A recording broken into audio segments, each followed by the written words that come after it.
আমরা দাঁড়িয়ে আছি গুয়াহাটিতে, এখন 90 লেগে আছে। এখন দাঁড়িয়ে আছে এখানে 10 দিন ধরে আসছি। রাস্তার পাশে দাঁড় করাতে নিয়ে আসছে। এটা গুয়াহাটির রাস্তা, ভালো করে দেখো গুয়াহাটির রাস্তা কত সুন্দর।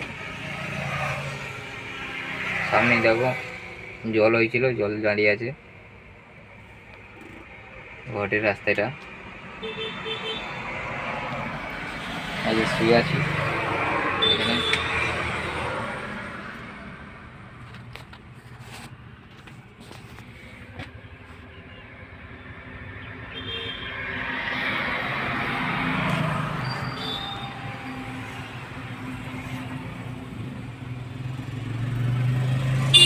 দেখো এটা নতুন